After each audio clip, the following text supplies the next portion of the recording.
So here I have the thing open, and then again we will start discussing these questions. You may make some notes if you want to. First question, when a soap bubble is charged, its size increases if it is options. If you look, it increases. Whether you give it a positive charge or a negative charge, it increases. So the way I would advise you to do is to listen to my solutions, and then if you have any difference, you make notes and then you send it. Okay, so that way it will be easy for me to check and then work out. Fine. So the first one, when a soap bubble is charged, its size increases. Its size increases because you have the light charge and then there is some kind of a repulsion. Now, because of the repulsion, there will be an increase in size. Okay, so whether it is positive or negative, it's the same thing. The next one, capacitance of a capacitor is C farad. When disconnected from the source V volt, it charge Q. The capacitor in its uncharged state is taken and connected to a source of 2V. So 2V means becomes 2Q. A charged capacitor, the energy resides in the electric field between the plates. So it is none of these. Two spherical conductors B and C having equal radii repel each other with the force F, kept some distance away. Third spherical is uncharged, is in contact with B. That means there will be charge sharing Q by 2, Q by 2. Then brought in contact with C, again charge sharing 3Q by 4, 3Q by 4. So when you work it out, it will become 3F by 8. So option number A. The next one, calculate the electrostatic potential energy of an electron proton system of an hydrogen atom. If the first Bohr orbit of hydrogen, the radius of the orbit is given to you as something. I'm not saying B is the answer. Please don't go by what is being ticked here. So, okay, so we want to find out the answer to it. Okay, so we will find out the answer. So the important number is 5.3 into 10 power minus 11.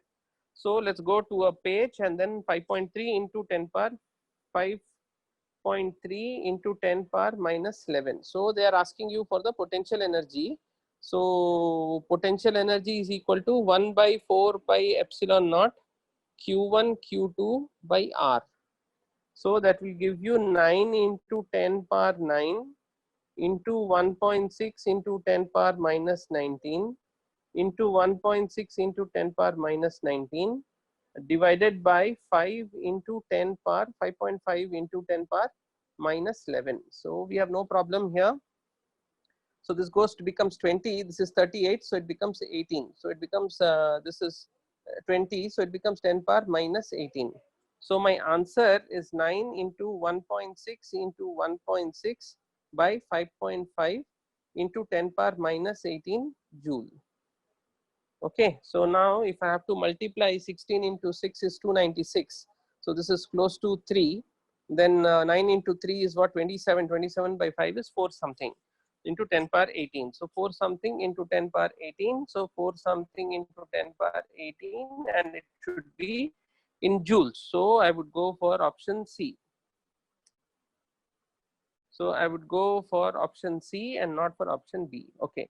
The next one, a parallel plate capacitor is charged and the charge of the charging battery then disconnected.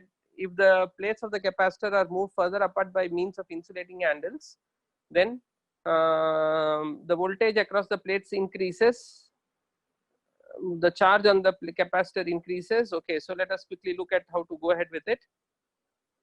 So I have two plates and it is charged to a voltage V, Q. So already we have, and now this external charge is removed.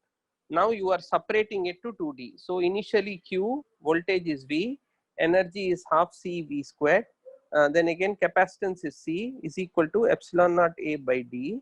Final capacitance will become epsilon naught A by 2D. So final charge continues to remain the same. Now V is equal to what? Q is equal to C into V. So V is equal to Q by C. So it becomes Q by epsilon naught A and to 2D. Q by epsilon naught, this is what? Q by A is sigma by epsilon naught. So okay, so this is the new V, this is becoming equal to 2V. Okay, because Qd by epsilon naught A is V. So from there it is becoming 2V. The new energy will become half C is becoming C by 2 V squared will become 2V the whole squared. So energy also increases. So let us look at it. So when we look at the option, the voltage across the plate increases. Yes, B is true. The voltage across the plate increases. B is true. The charge on the capacitor increases. No, charge cannot increase. Capacitance increases is wrong. The electrostatic energy stored in the capacitor increases. So here both A and B are true. Okay, so in question number 6, both A and B are true. The electrostatic energy stored in the capacitor increases. The electrostatic energy stored in the capacitor increases. The voltage across the plates also increases. Yeah. Next, 7.1. Two hollow metallic spheres, first placed in vacuum and the second is in water. Mark the correct option. So here this will have a higher dielectric constant. Because it will have a higher dielectric constant, capacitance will be more. So sphere 2 can hold more charge than sphere 1. When their capacitance ratio, when they are fully charged, is 1 is wrong. Sphere 1 can hold more charge than sphere 2 is wrong. Capacitance of sphere 1 is greater is wrong. So only option B is true. Okay, so this is the option. There are two metallic spheres of same radii, but one is solid and the other is hollow. Doesn't matter. Then hollow sphere can be given more charge. No. Solid sphere can be given more charge. No. They can be charged equally. Yeah. So both of them have the same potential to get charged. So option D is the correct one. 9th one, that K and X are dielectric constants and dielectric strength. Okay, dielectric constant refers to the constant K. Dielectric strength refers to the potential for which the capacitor will, for which breakdown will take place. Okay, so we want high dielectric constant, high dielectric strength.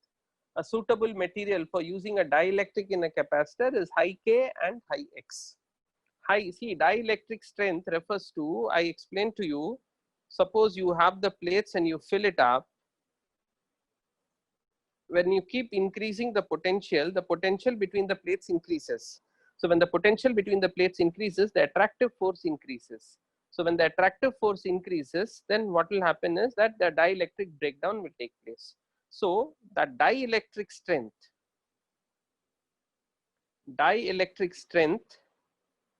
refers to that minimum potential for which breakdown will take place.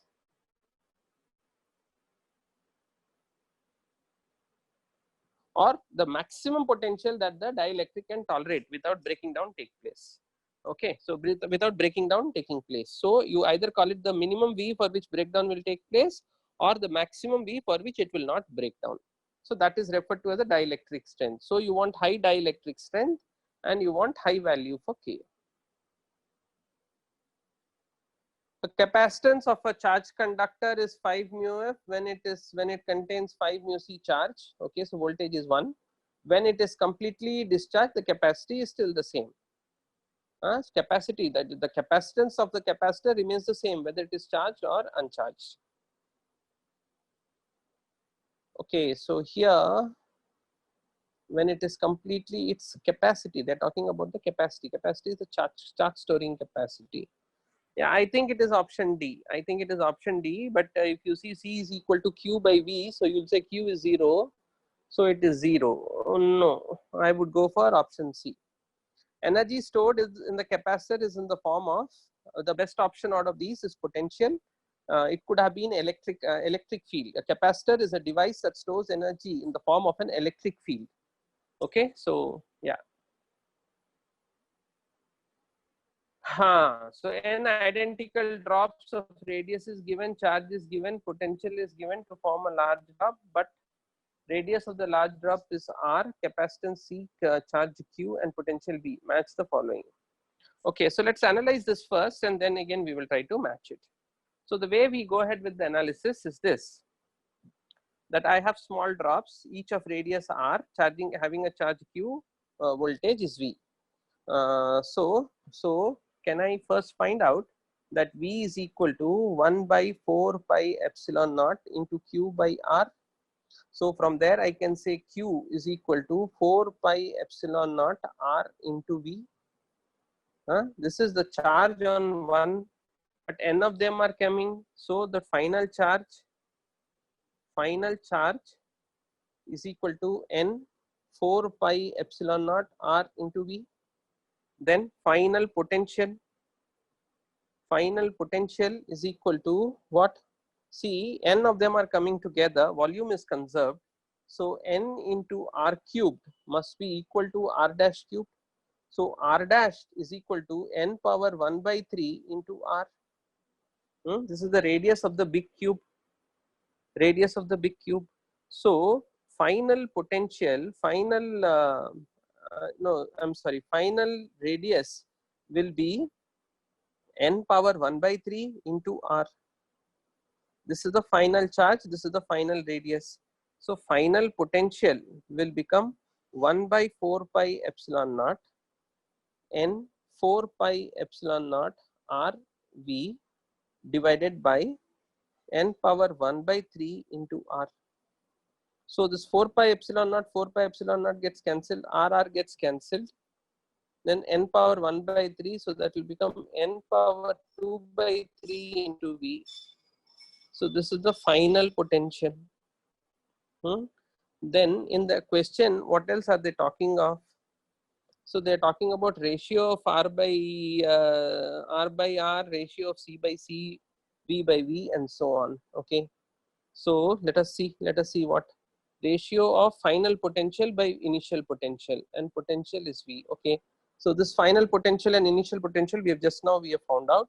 So final potential and initial potential will be n power 2 by 3. Then again, what are the other things they're talking of? They're talking of is final capacitance by initial capacitance. Final capacitance by initial capacitance. So initial capacitance is 4 pi epsilon naught R. Final capacitance is 4 pi epsilon naught n power 1 by 3 into R. So now with the two of them, I should be able to do it.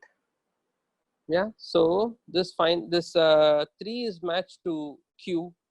So 3 is matched to Q. Okay. Then 2 is matched to P. Then 2 is matched to P. Now, okay. So 1 is matched to 1 is the ratio of R by R. No, ratio of R by R is also P, not 5 by 3. Ratio of R by R will also be P. So it is P, P and Q. So option C is the right one. Okay. Do you understand this? If you want me to explain slowly, I will explain slowly. See, I have n small drops, each having a charge Q, potential V. Now, because they all have a radius small r, now they are all coming together to form a bigger one.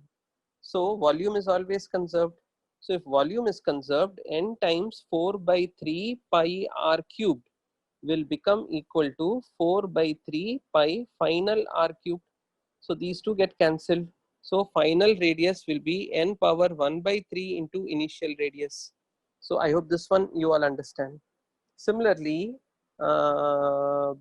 capacitance, initial capacitance is 4 pi epsilon naught R. Final capacitance will also be 4 pi epsilon naught, but the new R. So that is n power 1 by 3 into R. So this I hope all of you are able to understand. Now initial potential V is equal to 1 by 4 pi epsilon naught Q by R. The final potential will become 1 by 4 pi epsilon naught Q. Q will now become NQ by R. R will become R power, small r into n power 1 by 3. So this will go here and it will become 2 by 3. So now when I compare the potentials, the 2 by 3 factor will come, right? In this case, they did not ask you, but they could have also asked you about the energy. So initial energy is 1 by 4 pi epsilon naught Q squared by R into N. Final one also will be N into 1 by 4 pi epsilon naught. I'm sorry, no N. 1 by 4 pi epsilon naught Q squared by R dashed. So you know what is Q equal to? Q is equal to NQ. So it will become 1 by 4 pi epsilon naught N squared Q squared by N power 1 by 3 into R. So now when it will become n power 5 by 3. But this 5 by 3 is for potential energy, not for capacitance or radius. Okay, so I hope you are able to get it. So this is the correct option. Now electric dipole is formed, two particles fixed at the ends of a light rod of length L. The mass of each particle is m, charges are given. The system is suspended by a torsionless thread and an electric field intenses and the dipole is parallel to the field. If it is slightly displaced, the period for oscillations. Okay, nice question. So we'll go to a new page. So there is a dipole which is fixed like this. This length is given to you as L. It has a mass m, charge q, electric field E. Now you have already learnt that the torque on a dipole is equal to P cross E. So that will become P E theta sine theta. For small angle, sine theta is equal to theta. So torque is equal to P E theta. Now you see torque is directly proportional to theta. So whenever torque is directly proportional to theta, the particle will be in simple harmonic motion. This is from SHM chapter. SHM chapter, either force should be proportional to x or torque should be proportional to theta. So because torque is proportional to theta, it will be simple harmonic. Now torque is equal to what? I alpha. So from there I can say alpha is equal to P into E by I into theta. So now this P into E by I is what is called as omega squared. And we know the time period is equal to 2 pi by omega. So from here I will get omega is equal to 2 pi into root over of I by PE. Okay, 2 pi into root over of I by PE. So now I can now write down what is I equal to. So 2 pi into root over of I will become ml squared. There is one mass here. So this distance is L. So this is L by 2. So it will become m 2 times m L squared by 4. So it will become m L squared by 2. So it is m L squared by 2 times P into E. So this will give you the time period. So let's check. Some of you might not have learned this.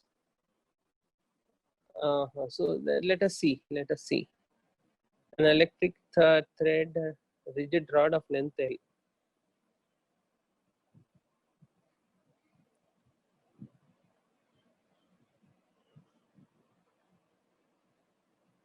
Okay, no problem. So, but the problem is that we kept it as P. So if you convert it to Q, it will work out. So, oh no. Omega squared is equal to P by I. Omega squared is equal to PE by I. So omega is root over of this much. So I by P. Perfect. So here this P will become L into Q. So L into Q, charge into distance between them. So that L will get cancelled, not 2Q, L into Q.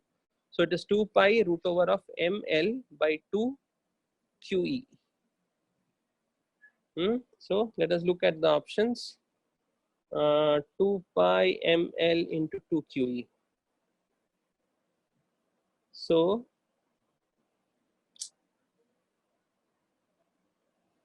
yeah, so that is the option.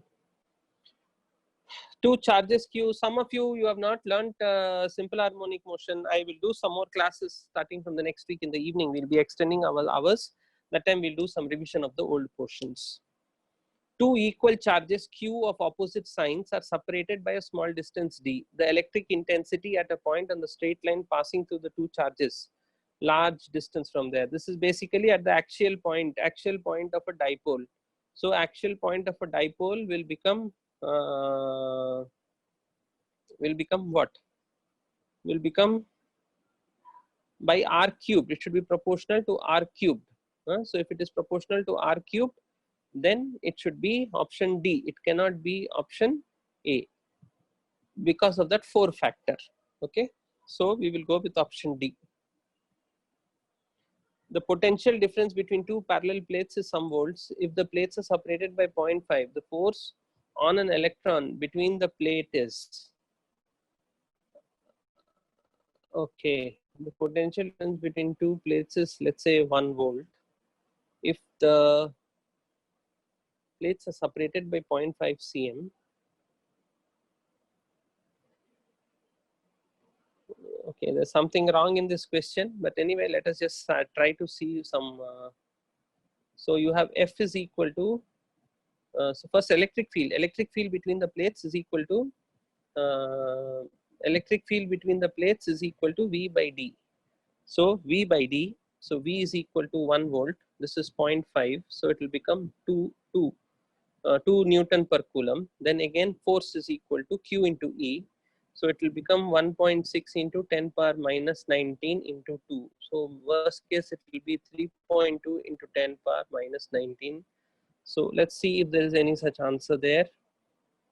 Yeah, so there is 3.32 into 10 power 12 is there, 32 into 10 power minus 13 is there. So obviously what is that volt is the issue there. So there is something incomplete in this. So just ignore this question. A charge q of mass m is released with some velocity from a large distance from a fixed positive charge. The closest distance of approach will be how much? So these are pretty interesting questions. So I will just teach you how to do them. See, there are two types of questions here. One type of question which I have seen which came in a JE is both the charges are free to move. Another question like this one charge is fixed and the other charge can move. So when one charge is fixed and the other charge is moving, we cannot apply the law of conservation of momentum. We cannot apply the law of conservation of momentum. Law of conservation of momentum can be applied only when there is no external force. So if there is no external force, means both of them are free to move. So when both the bodies are free to move, then the first thing that you do is apply the law of conservation of momentum. Law of conservation of momentum. And then you apply conservation of energy. In this case, there is no momentum conserved, so we can only apply the law of conservation of energy. So at a distance of closest approach, the kinetic energy would get converted into potential energy. So half into m into v squared will become 1 by 4 pi epsilon naught k q1 into q2 by r. So here this energy is known to you. Here all these things are known to you. The only unknown is r. So cross multiply, get the value for r. Then obviously you will have to substitute to get it. So the question asked was a simple one. The question asked was not the difficult one. In this case, what you do is distance of closest approach will be that point where both have the same velocity. Distance of closest approach is that point where both have the same velocity. So now first find out what is the velocity. Now, once you get the velocity, you know the energy of this particle, you know the energy of this particle. Yeah. Now, there is a loss in energy. The initial energy, initial energy, So, EI minus E final, that is kinetic energy. I'm talking about kinetic energy.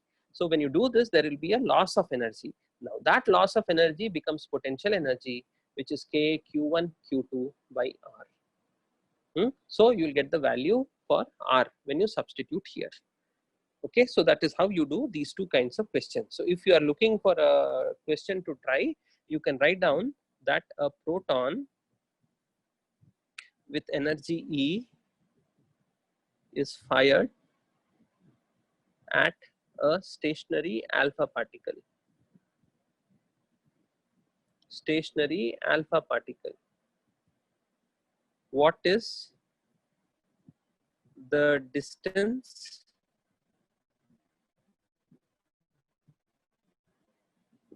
of closest approach? Okay, so here the first step should be momentum. Only then energy can be conserved. Okay, more important than anything is to analyze and then understand what is the thing. So if you want me to move ahead, I can do it, but otherwise I would advise you to work on it. Okay, everything is given to you. Two capacitors C1, C2 are charged to 120 and 200 respectively. It is found that on connecting them, the potential of each one can be made 0. This can happen when you can connect the plus of 1 and negative of 1. Okay, so That means the charge must be the same. For 120 volts and 220 volts, charge is the same. Now I know C is equal to Q by V, Q is equal to CV. So I can say C1V1 is equal to C2V2. So from there I can say that 200 into C1 is equal to 120 into C2. So the ratio seems to be 5:3. So option C. So 5C1 is equal to 3C2. Okay. Because you can connect them together to make the total charge equal to 0. That's the only way it is possible. Two equal charges of some magnitude experience an electrostatic force. How far apart are the centers of the two charges? So I thought this is a direct straightforward question which you should be able to do it on your own. Simply apply F is equal to K Q1 Q2 by R squared. So the two equal charges magnitudes are given to you, electrostatic force is given to you, only thing is distance is asked. So this is just some calculations that you will have to work on. A non-conducting ring of radius r has uniformly distributed positive charge q. Okay, a small part of the length d is removed. Okay, the electric field at the center of the ring will now be what? Okay, so basically what is happening is you have a ring here and then a small portion of the ring is removed. So if the small portion of the ring is removed, here the electric field was 0 because this was pushing like this was pushing like this. Yeah. So now this guy is pushing like that, but the other push is not there. So it will be in this direction. It will be in that direction provided it's a positive charge. If it's a negative charge, it is going to be in C. Okay. So they have said it's a positive charge Q. So directed towards the gap. So A is wrong, directed towards the gap, inversely proportional to R squared. Okay, oh, there is a possibility there. Wait. Inversely proportional to R squared. R cubed is there, I'm not interested in that. So that's fine. If R was there, maybe we could have thought. Now, a thin ring of radius R and some charge Q, if the increment T of the force stretching the wire, if a point charge Q is placed at the ring center is something, what is the value of N dash? Where is N dash? Okay, here inside it is there. Okay, what is the value of N? Okay, no problem. So what we are going to do is, we are first going to draw a diagram. Once we draw a diagram, then things will be clear. So I have a ring like this. So I have a ring like this, which has some surface charge density lambda. Okay, then I'm placing a charge Q here. If I'm placing a charge Q here, there will be a force on this. There will be a force on it in the outward direction. So if there is a force in the outward direction, what is that force in the outward direction? That 1 by 4 pi epsilon naught lambda dl into Q divided by R squared.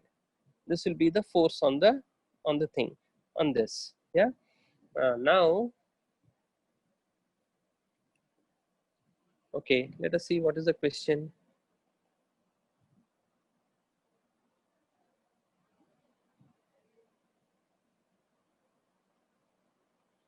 A thin wire ring of radius r has an electric charge q. If the increment T of the force, okay,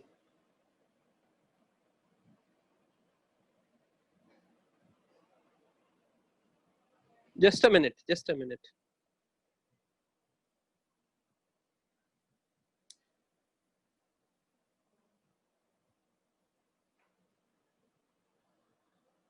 So they're talking about the increment in tension when you put that.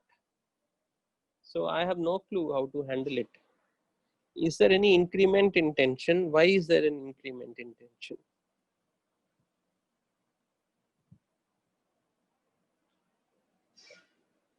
So this is what I get.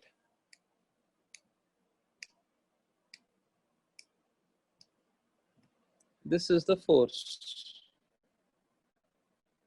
So this will become equal to Q dl small q divided by 4 pi squared epsilon naught lambda by 2 pi r. So this will become 8 pi squared epsilon naught r cubed.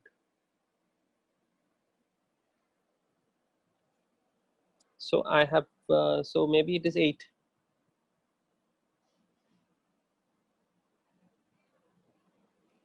One minute, okay?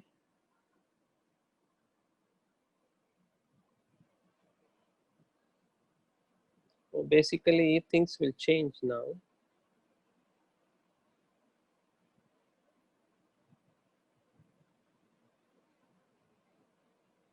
Yeah, so what is 19, a non-conducting ring?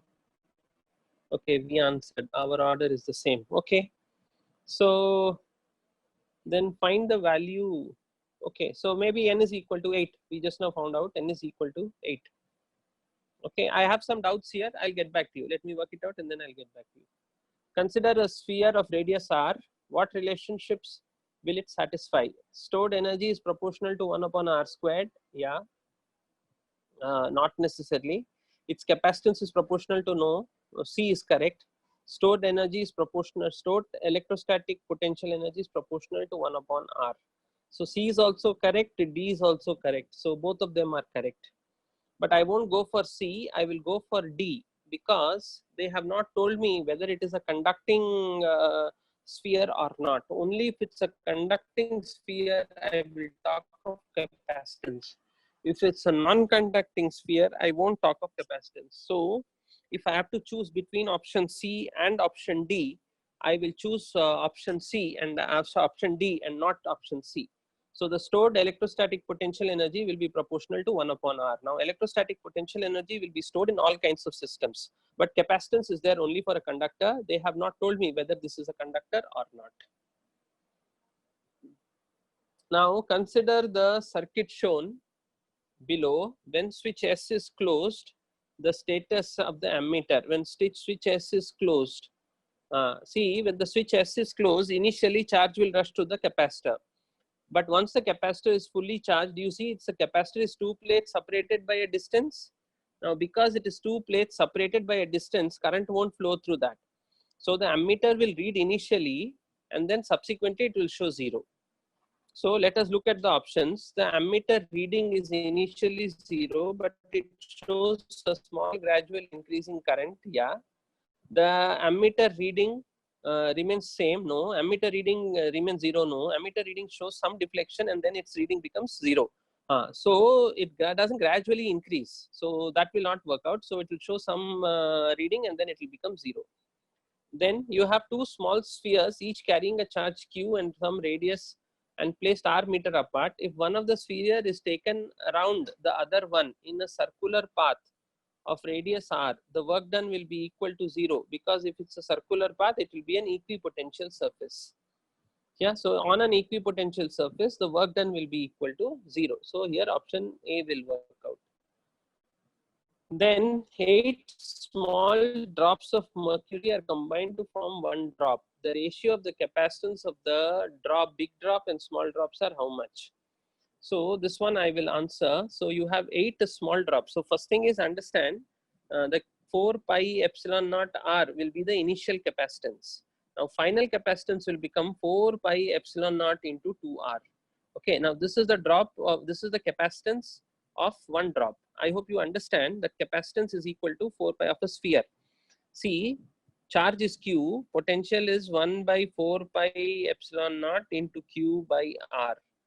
Capacitance C is equal to q by v. So when I divide these two, it will become 4 pi epsilon naught r. Okay, so this is the initial capacitance. Finally, radius will become 2r. So it will become, so the ratio will become 1:2, depending on what they are doing. Now, sometimes they may take all the spheres. If they're taking all the spheres, then we will have some difficulty. So 8, the ratio of the capacitance of the big drop and small drop, option A, 2:1. A spherical metallic ball of radius r is being charged. Then its potential remains the same. No, it increases. Its capacitance remains the same. Yes, its capacitance increases, potential increases. Okay, so here I will go for the spherical metallic ball of radius r is being charged. Then both option B is correct and option D is correct. So the capacitance remains the same and the potential also increases. Because it is being charged, the potential increases.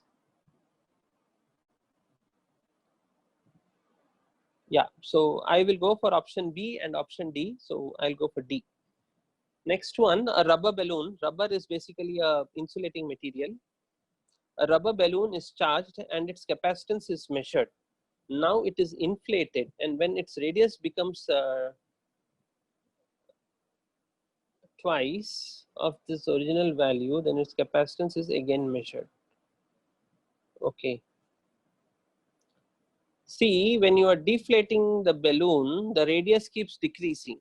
So if the radius keeps decreasing, the capacitance keeps decreasing. Capacitance is decreasing, but the charge remains the same because a balloon is an insulator. So if capacitance keeps decreasing, voltage keeps increasing. So for the balloon, capacitance decreases, voltage increases. Now let's look. Final surface potential is same, no. Final capacitance is more, no. Okay, here the radius is increasing because we are inflating the balloon. So when the radius is increasing, final capacitance is more, true, B is true. Final capacitance is less, not true. Final capacitance at a point inside the balloon is less than its surface potential. That doesn't make any sense. So I'll go for option B. 3 point charges are arranged on the positive x-axis within a spacing distance of 24 centimeters so that the system's potential energy is minimum. The distance of Q from 2Q is how much? Okay, so this is a tricky question. So the way we go ahead with it is this. So you have, this is the coordinate axis. You have 1 point charge here. It is placed along a line. So this distance here is 24 centimeters.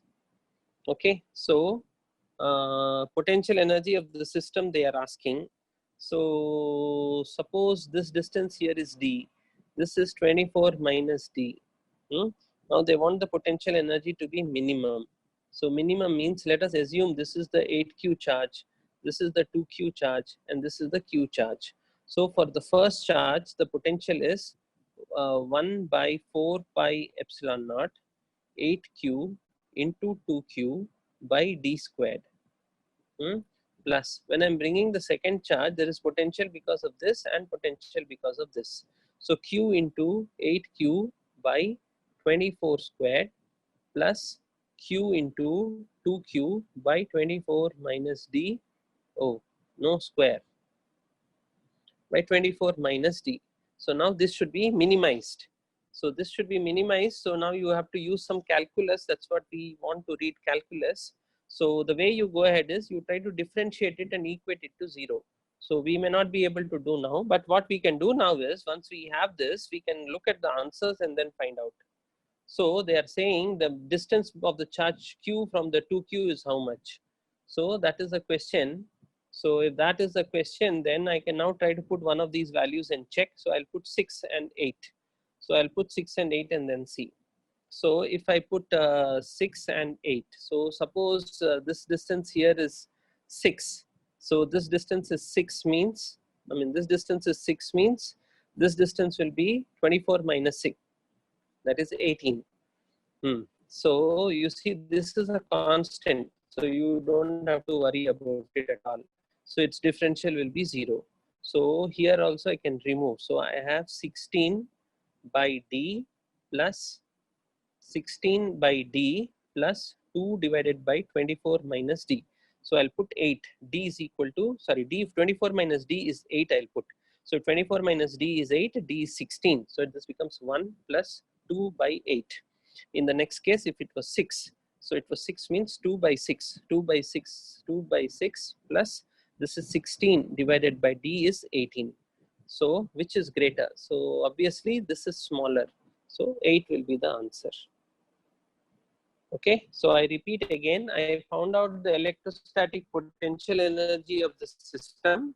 For the potential energy to be minimum, I have to differentiate it, equate it to 0 and then work. But I'm assuming that many of us don't know how to differentiate it. So if you don't know how to differentiate it, don't worry. You look at the options and put 2 options and then check. So you will see that for 8 and 6 it works out. So I go by 8 and then move on. Which of the following are true related to permittivity? You can work this out. You have to just check the dimensions. One of the dimensions will will work out.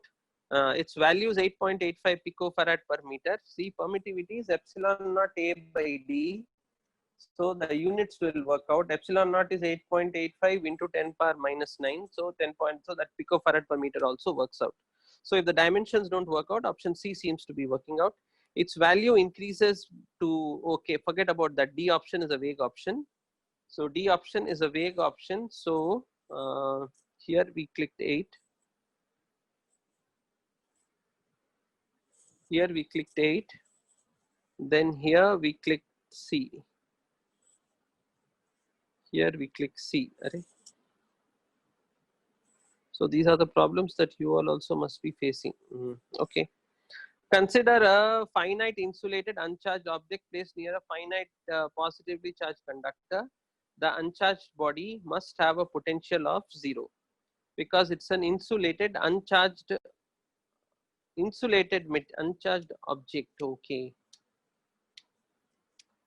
Near a finite positively charged conductor.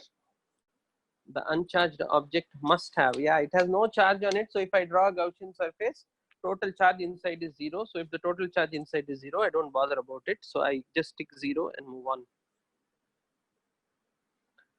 A capacitor is an arrangement which is used to store electrical potential energy. Then it may contain two insulated plates with a conducting metal plate between them. No. It may contain two oppositely charged large conductors placed side by side. Yes, it may, but in that case there will be a force of attraction and they both will come together. It may contain a large sphere. Yes. It may contain small spheres kept insulated from each other.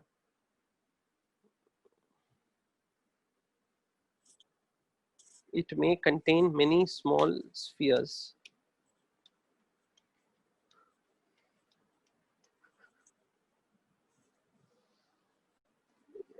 Stored potential energy.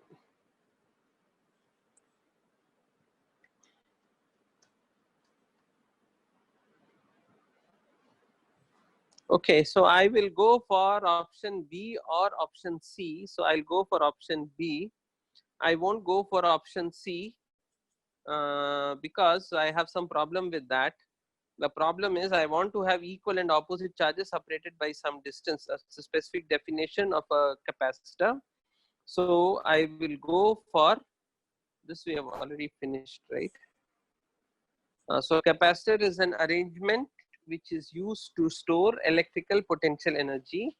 Then it may contain two positively charged, oppositely large, it should be oppositely charged conductors placed side by side. So I will go for option B. That is the best of the given options.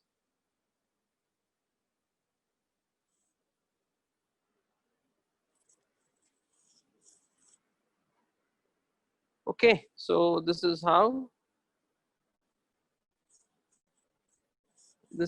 I go ahead with it. So we seem to have made some mistakes towards the end. Let's see where we went wrong. Consider a finite insulated conductor. So we ticked 0. The uncharged body must have a potential of V. Oh, so they are saying it is not 0.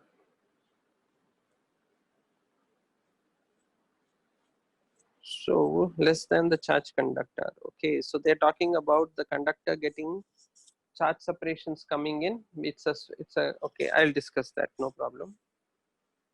Okay, here they're saying it may contain. So this 30 is a vague one. 29, I get an idea why we were wrong. So 29, they are saying that if you have a conductor here and if you have a charged object here, because of induction, suppose this was positive, the negatives will come onto this side and then there will be positives on this side. Okay, so in such cases, it is possible.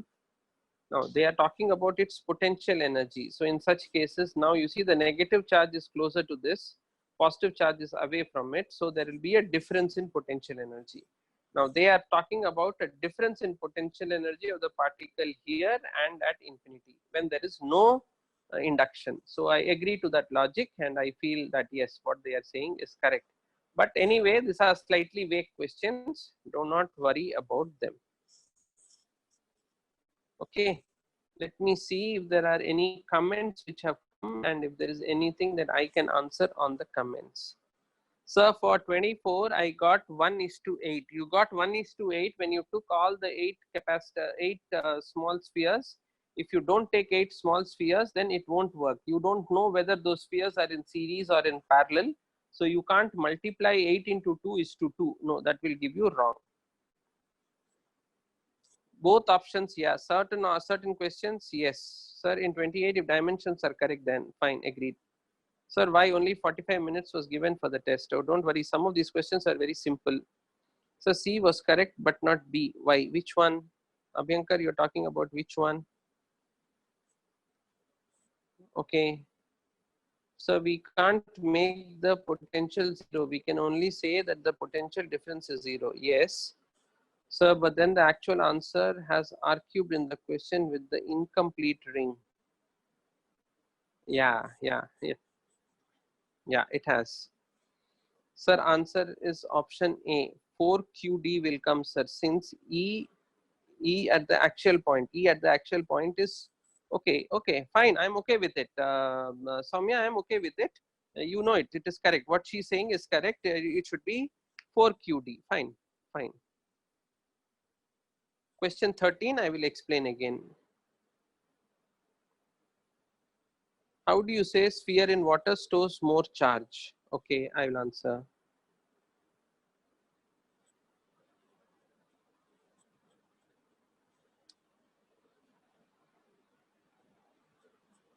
Okay, so you want question number 10. First question related to fluids. Okay, question number 10 I'll answer. Why water stores more energy? I'll answer. Okay, somewhat slow. You tell me which question. I'll explain again. Okay, so some questions I will go back. We will go back and we will answer again. So let's put a done on this. Let's go back. Tuesday.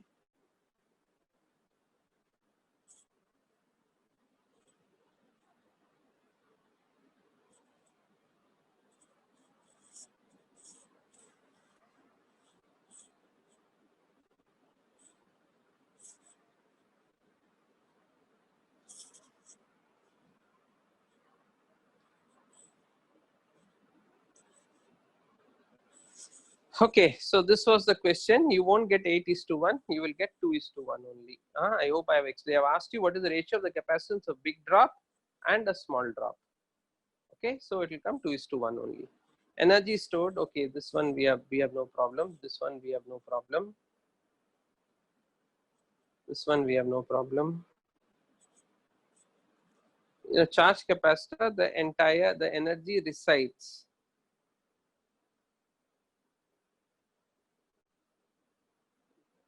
Equally. None of the above I told you already. Potential increases. A metallic. See, in some of these cases, your arguments are correct. You are saying a metallic ball is charged, its radius is being charged. Then we are saying that its capacitance increases, its potential increases. Now, here you see, you can think of, if you are charging it with positive charge, then both potential will increase, capacitance remains the same. But if you are charging with negative charge, the potential will not increase. That is why potential change does not be the right answer. It will only be the capacitance remains the same. That will be the best option. There are two, one is solid, one is hollow. This one we don't have any problem. Yeah, so here we are talking about this also. You have no issues with this. This also you have no issues. Yeah, this one. So we are talking about an actual point. Yes, at an actual point, at an actual point, this is one charge here. This is one charge here. At an actual point, it is 2p, I mean 2kp by r cubed. Okay, so the 2kp will come. So 2kp means accordingly the answer will change. So you'll have to adjust to that. I agree. 100% I agree. Okay. Then consider a sphere. Which relation will satisfy this? You know, you have no idea, no distance. Permittivity of space, you are right. If more than one options are maybe correct, I have not checked the dimensions, but I told you how to check the dimension. But option B is definitely working out. So this one I explained to you. This one I explained to you.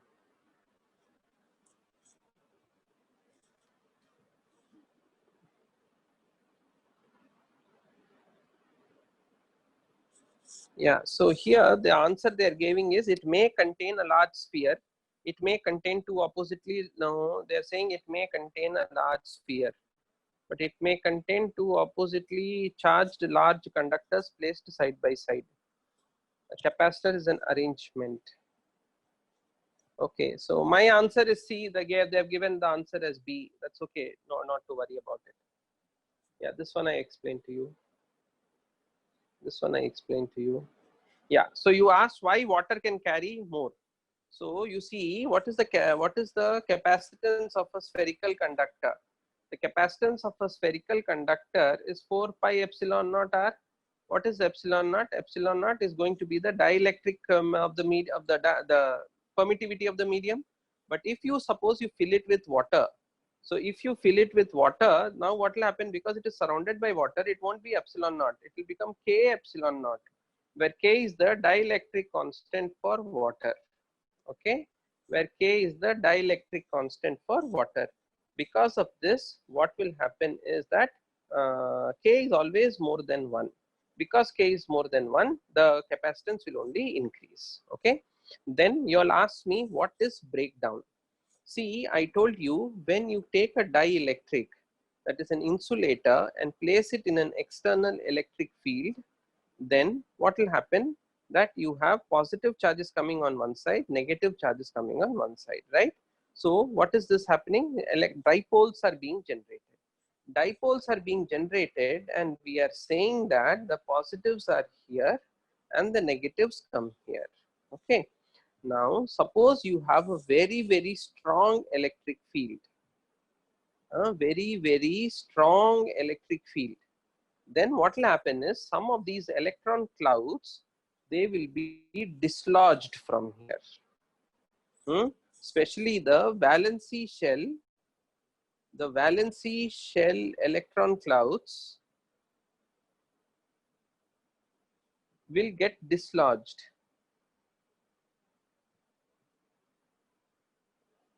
Dislodged means they will get removed. As a result, some electrons will come out. So some electrons will become mobile electrons.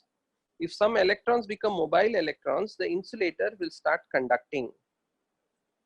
This is referred to as dielectric breakdown. Dielectric is an insulator. Insulator breaks down and it becomes a conductor. See, air is an insulator, but when lightning comes, air starts conducting. Why does air start conducting? Because the lightning has such a high potential that breakdown takes place. Air breaks down, and once air breaks down and it is no more a insulator, it becomes a conductor.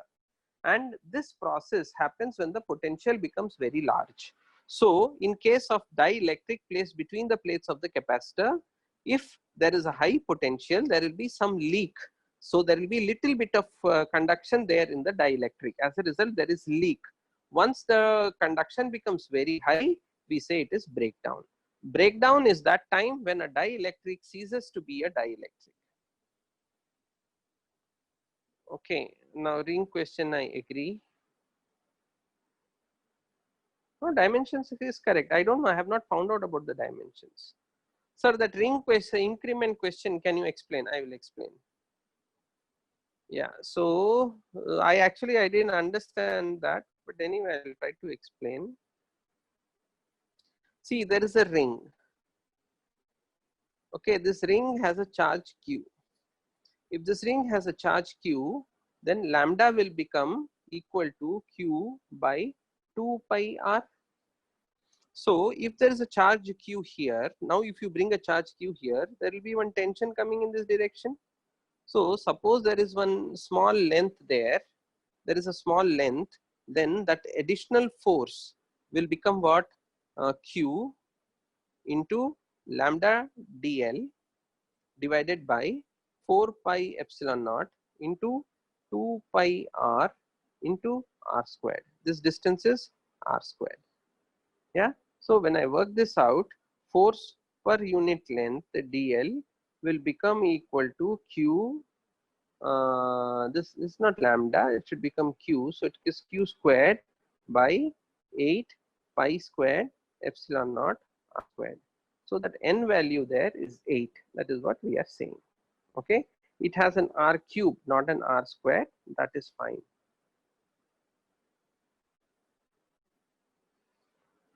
Okay. So this is what we want to say. R d theta. Okay. So that is it. So that is it. Yeah. So then let me see. Slides I will show you. Yeah, okay, good. So I will just show you the slides. One question. Yeah, so next I will work on it. We will also work on it. Some questions are wrong. I told you the chapter should be chapter 1, but they mix questions with chapter 2 also. I'll be careful. Subsequently, I'll be careful. This is the next one.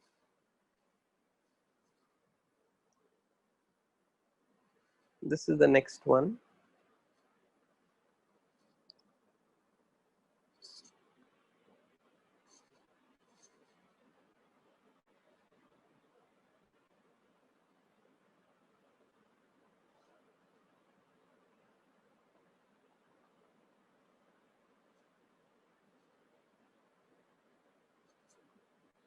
So this was charge fixed, charge is fixed, here charge is free to move. After that I gave you a question.